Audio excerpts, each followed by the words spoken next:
Aujourd'hui est le jour où tu n'iras plus jamais au KFC. Tout d'abord, est-ce que tu as déjà mangé un bon poulet frit? T'es sûr?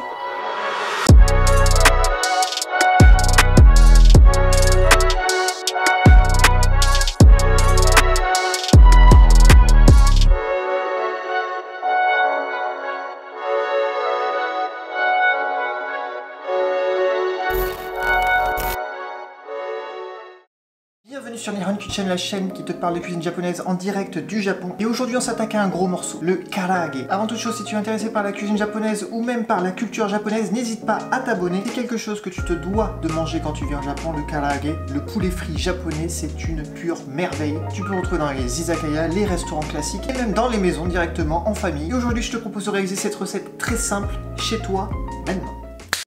Alors on est parti pour cette recette de karaage ultra simple.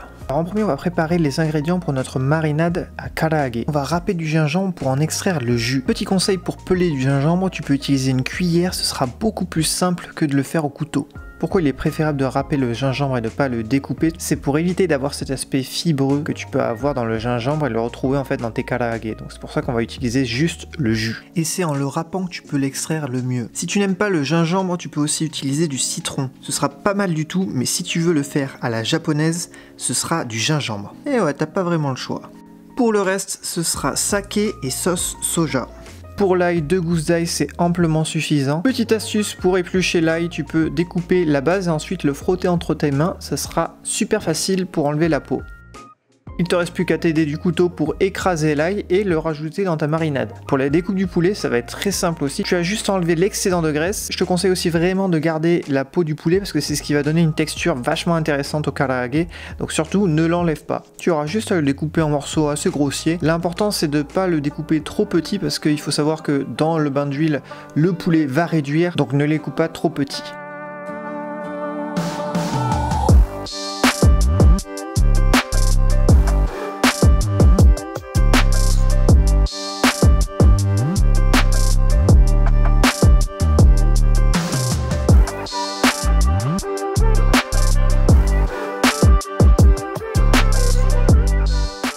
Pour paner tes karaage, on va utiliser de la panure katakuriko, qui est ni plus ni moins de la fécule de pomme de terre. Donc n'importe quelle fécule de pomme de terre, ça fera l'affaire. Tu n'as plus qu'à passer les morceaux dans la panure et surtout, il est très important de taper les morceaux de poulet pour sortir l'excédent de farine. C'est ce qui peut donner une couleur trop blanche à ta panure après la cuisson. Et une fois qu'on en est là, t'as déjà presque terminé. Il te manque plus qu'à faire chauffer de l'huile de friture. Pour savoir si l'huile est chaude, tu peux utiliser un petit peu de panure et la plonger dans l'huile. Tu vas voir directement si l'huile est chaude. Pour la cuisson des karaage, je t'avoue que j'ai tout testé. 1 bain, 2 bains, 3 bains. Ça change pas grand chose. L'important, c'est que tu les plonges un par un pour éviter que l'huile descende en température et que tu te retrouves avec un bain d'huile trop froid. Au niveau de la cuisson, ça dépend de la taille de tes pièces. C'est environ 5 à 6 minutes. Mais pour te repérer, c'est très simple. Tu regardes juste la couleur de tes karaage. Une fois qu'ils ont une belle couleur dorée, tu peux les sortir. Autre chose assez importante, il te faudra soit une grille, soit du sopalin pour poser tes karaage afin qu'ils dégorgent un peu et que l'huile de cuisson qui est à l'intérieur sorte. Ce qui va t'éviter de te retrouver avec des karaage trop gras. Et maintenant on va passer au dressage. Et perso, ce que j'ajoute dessus, du poivre, des épices, du citron et un petit peu de mayonnaise. Épicée, parce qu'on aime bien les épices. Cette recette est maintenant terminée et je peux te garantir que le poulet va être croustillant et super juteux à l'intérieur. Et tu peux me croire quand je te dis que ce sera le meilleur poulet frit de ta vie.